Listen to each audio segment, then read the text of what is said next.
नमस्कार दोस्तों, नमः शिवाय। जीवन ज्योति चैनल में आप सभी का हार्दिक स्वागत करती हूं। दोस्तों, आज बात करूंगी अधिक मास के पहले सोमवार के विषय में। वैसे तो सावन माह का ये तीसरा सोमवार है, परंतु अधिक मास का यह पहला सोमवार है।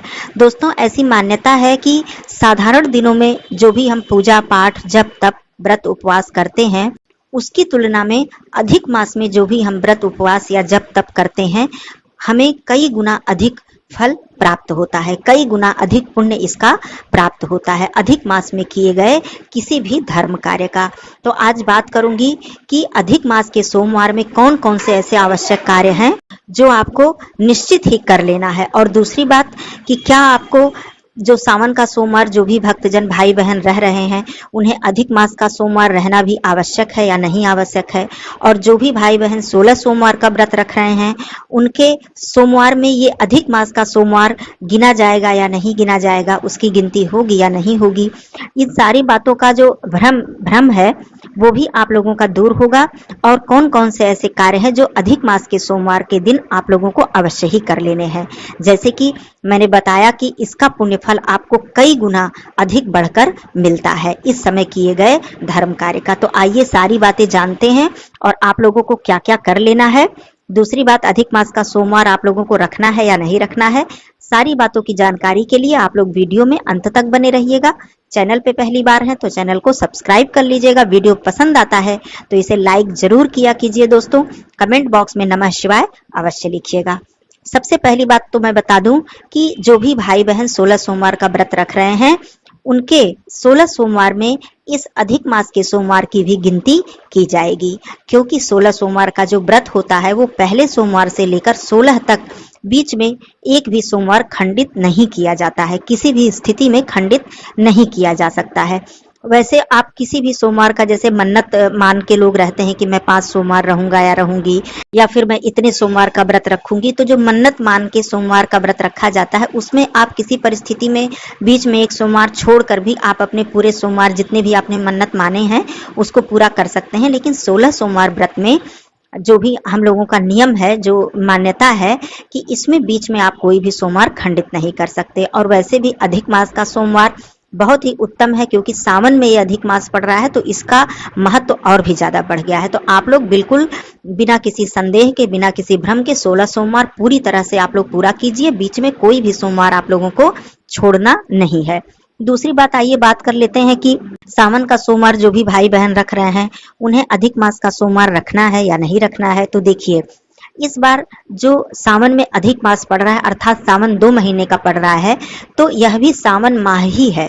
अधिक मास जो है यह भी सावन माह है, क्योंकि सावन माह में पड़ रहा है तो सावन माह है और यह सावन माह का ही सोमवार है। नियम की मैं बात करूं तो आप लोगों को 8 सोमवार का व्रत रखना उचित होगा, उत्तम होगा। लेकिन नियम से अधिक जरूरी है आपकी शारीरिक क्षमता, शारीरिक शक्ति। क्योंकि भगवान कभी नहीं कहते हैं कि आप अपने शरीर को कष्ट देकर हमारी भक्ति कीजिए, जितनी शक्ति उतनी भक्ति। तो ये बात हो गई। तो जैसी आपकी क्षमता हो, यदि आप केवल 4 सोमवार का व्रत रखना चाहते हैं, अर्थात सावन के पहले पक्ष का 2 सोमवार और सावन के अंतिम पक्ष का 2 सोमवार, तो कोई बात नहीं, आपने ऐसा संकल्प लिया है या फिर नहीं लिया है, नहीं 8 सोमवार रख सकते हैं तो केवल आप लोग 4 सोमवार रखिए।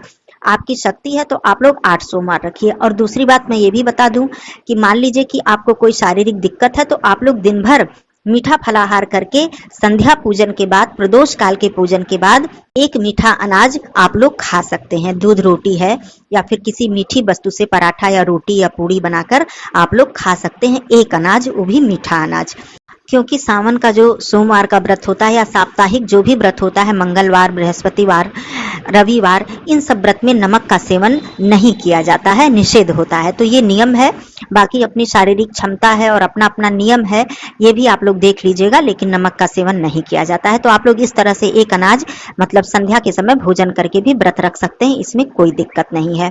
तो इस तरह से आप लोग इसको कर लीजिएगा कि आप लोगों की इच्छा हो तो 4 सोमवार रखिए, नहीं तो आप लोग पूरे 8 सोमवार रखिए। दूसरी बात मैं बताऊं कि आप लोगों को अधिक मास का जो ये पहला सोमवार है, क्या क्या आप लोगों को जरूरी कार्य कर लेने हैं जिससे आपको अत्यधिक पुण्य फल की प्राप्ति होगी।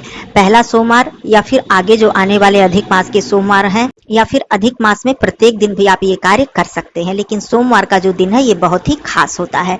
सबसे पहली बात तो आप लोग जिस प्रकार से सावन के सोमवार का महत्व है, उसी प्रकार से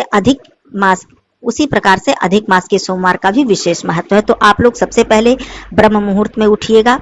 उठने के बाद आप लोग स्नान आदि करके स्वच्छ वस्त्र धारण करके सूर्य देव जी को जल अवश्य दीजिएगा, तुलसी पूजन अवश्य कीजिएगा, और आप लोग किसी शिवालय या शिव मंदिर में जाकर शिव जी की पूजा, पूरे शिव परिवार की पूजा विधि विधान से अवश्य कीजिएगा। जो भी आप लोगों के पास सामग्री है, बेलपत्र, अक्षत, अबीर, गुलाल, चंदन, कच्चा दूध, गाय का जल, गंगा जल, दही, जो भी है आप लोगों के पास सामग्री, धूप, दीप, आप लोग अपना विधि विधान से जिस तरह से आप लोग पूजन करते हैं पूरा पूजन जरूर कीजिएगा। ये हो गई बात। यदि आप सुबह के समय शिव मंदिर नहीं जा सकते हैं तो संध्या के समय अवश्य ही जाइएगा, लेकिन एक बार मंदिर अवश्य जाइए, चाहे आप व्रत रख रहे हैं या नहीं रख रहे हैं, दोनों ही स्थिति में आप लोग शिव पूजा कीजिएगा। दूसरी चीज, इस दिन बिल्व वृक्ष की पूजा करना बहुत ही श्रेष्ठ माना जाता है। इससे साक्षात भगवान भोलेनाथ जी प्रसन्न होते हैं और माँ लक्ष्मी जी प्रसन्न होती हैं। तो आप लोग नजदीक कहीं भी यदि बेल का पेड़, जिसको कि बिल्व वृक्ष कहते हैं, बेल का पेड़ मिल जाए तो बेल के पेड़ की पूजा जरूर कीजिएगा। मीठा जल अर्पित करके माँ लक्ष्मी जी से आप लोग सुख समृद्धि धन धान्य की आप लोग प्रार्थना अवश्य कीजिएगा। तीसरी बात, माँ तुलसी जी की पूजा करना बिल्कुल मत भूलिएगा। अधिक मास में माँ तुलसी जी की पूजा बहुत ही ज्यादा महत्व रखती है, तो माँ तुलसी जी की पूजा अवश्य कीजिएगा। जल से अभिषेक करके, कच्चा दूध मिल जाए तो कच्चा दूध से माँ तुलसी जी को कच्चा दूध अर्पित कीजिएगा। चंदन, पीला चंदन, धूप, दीप अवश्य प्रज्वलित कीजिएगा। और दूसरी बात, पीपल पूजा करना भी आप लोग मत भूलिएगा।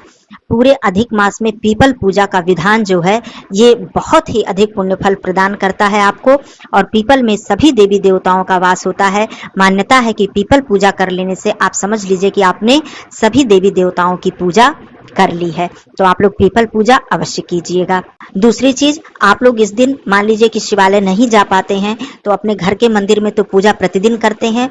दोनों समय, सुबह और संध्या के समय आप लोग विधि विधान से पूजन अर्चन करके भगवान भोलेनाथ जी को, पूरे शिव परिवार को भोग प्रसाद अर्पित करके उनकी आरती कीजिएगा।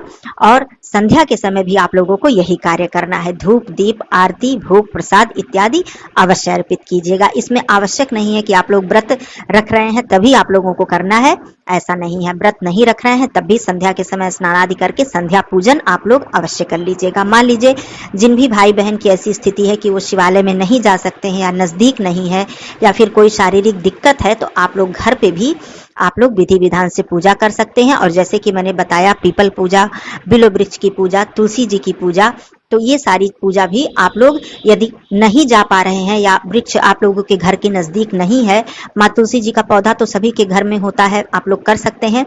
तो आप ऐसी स्थिति में मानसिक रूप से पीपल वृक्ष जो है उनका ध्यान करते हुए पीपल वृक्ष में स्थापित सभी देवी देवता का आप लोग वंदन कीजिए, उनको प्रणाम कीजिए, और मन ही मन आप एक तरह से समझिए कि पीपल पूजा आपने कर ली है। तो ऐसा भी आप लोग कर सकते हैं विशेष परिस्थिति में। इसी प्रकार से बिल्व वृक्ष का ध्यान करते हुए आप लोग बिल्व वृक्ष में स्थित सभी देवी देवताओं को प्रणाम कीजिए, वंदन कीजिए और मानसिक रूप से पूजा कर लीजिए यदि कोई विशेष परिस्थिति है। नहीं तो जहां तक संभव हो सके आप लोग जरूर ये कार्य कीजिएगा, क्योंकि कुछ भी पाने के लिए थोड़ा प्रयास करना होता है।